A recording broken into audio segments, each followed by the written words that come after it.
That blessing wasn't bad. Nice and short, anyway.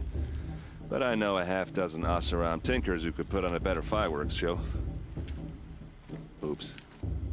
I hope I'm not throwing a wet blanket on your sacred ritual. It was nice. Really.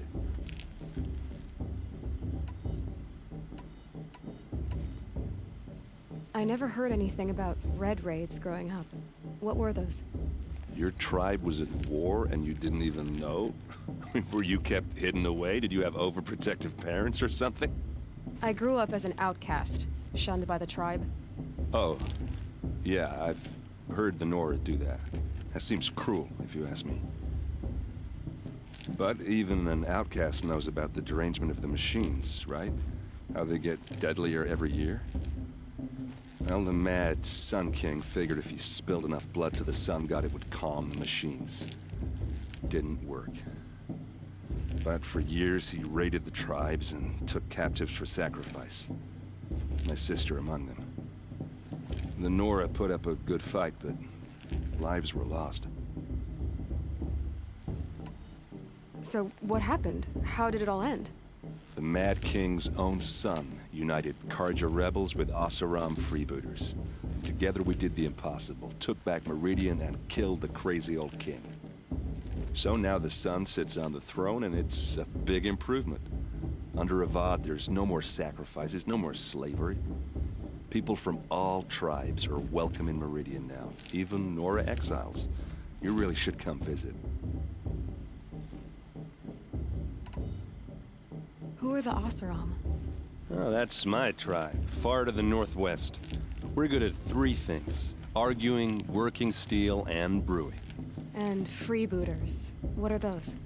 I guess you could say we were mercenaries, warriors for pay.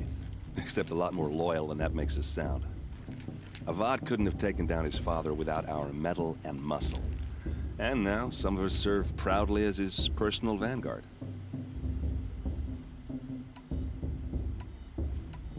You said the machines have been getting more dangerous every year.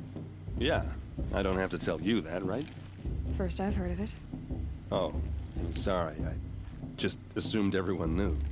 Well, the way I hear it, 15, 20 years ago, the machines weren't always pissed off like they are now.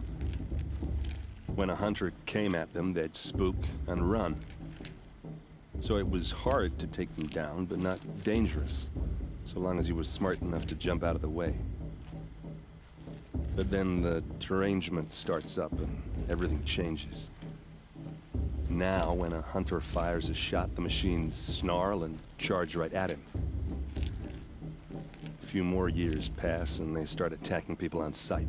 Going anywhere becomes a major risk. If that wasn't bad enough, entirely new kinds of machines start showing up. Bigger, meaner, and heavily armed. Like the Sawtooth. Yeah, 10 years ago, that one. But every couple of years or so, something worse comes along. Believe me. So what's making it happen? And no one knows. And the machines, well, they aren't telling.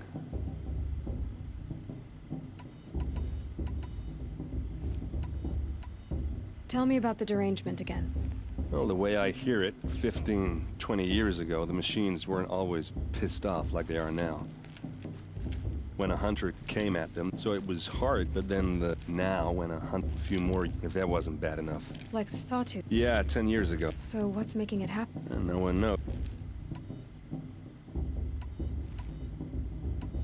If the Carja have such a cruel history, how did you end up serving them? The last king and his men were butchers. But the new king wants peace. There's nothing cruel about that. Besides, the Carja don't just fight, they build. Take Meridian. Next to it, everything else is just a bunch of sticks and stones. Just how big is Meridian? What's it like? Where do I even start? My tribesmen are masters of the forge, the best tinkers in the world. But when it comes to building, the Carja have us beat. The city soars over a canyon with more bridges than the Nora have roads and buildings tall as mountains. And across the valley stands the spire, like a blade thrust into the sky reflecting the sun. You really owe it yourself to see it. So consider that a challenge. Or an invitation.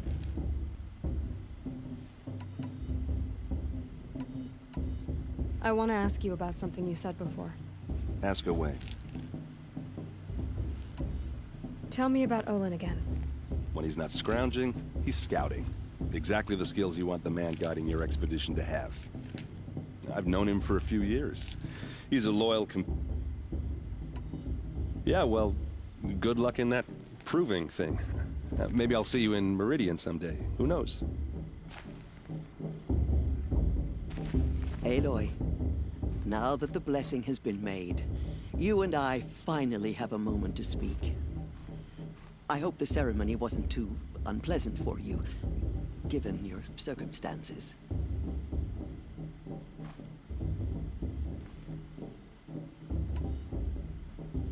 I can't say it was comfortable, but I could see the beauty of the ritual, even so. It takes a generous heart, Aloy, to commend a ritual that venerates all that you were denied. All I'm saying is that it didn't bother me. I have bigger things to worry about than hearing the Nora mumble about their mothers.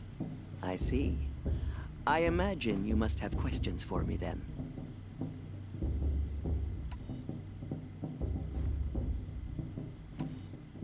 Why was I made an outcast at birth, Teersa? What crime could I have committed even before I was born? Aloy, this is not a question I can answer. Why not? It's simple enough. And what about my mother? Is she here tonight, watching me? Or is she dead? Is she here? Or nowhere?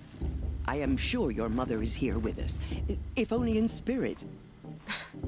That's not really an answer, is it? Just so you know, Teersa, the reason I'm here is to get answers. Real ones.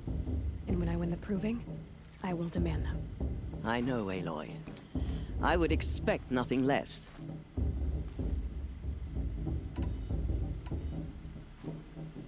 It surprises me the tribe lets outcasts run in the proving.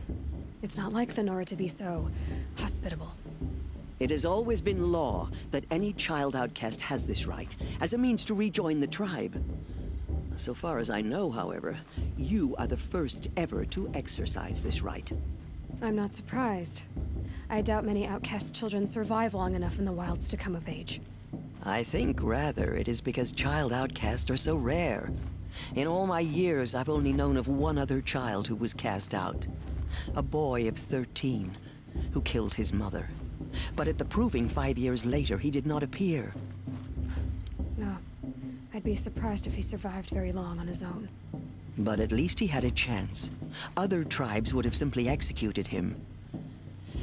It may be hard for you to accept, Aloy, but the practice of shunning is, relatively speaking, humane. Oh, is it? Try it out for 18 years, Teersa, and then let me know what you think.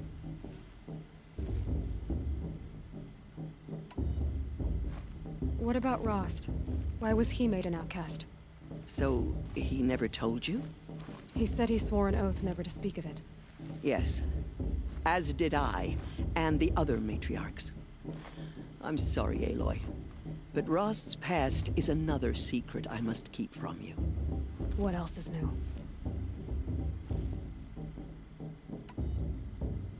Rost told me that matriarchs don't just lead the tribe. What else do you do? We teach, offer counsel, give blessings. When necessary, we judge. Our only concern is the welfare of the tribe. Among our number this year, we count 3 high matriarchs and some 30 lesser matriarchs. What's the difference? Matriarchs are grandmothers with 2 generations of living progeny. But a high matriarch is a great-grandmother with 3 or more generations to her name. Thus do we speak for generations, lending our opinions weight. The high matriarchs most of all. So, the more children you have, the more authority you get? I guess that's one way to decide who leads a tribe. Why would there be any other? Why does Lansra hate me so much? She is a woman of extreme opinions. More than that, I cannot say. It's not my fault that I was born. or that the matriarchs decided to cast me out.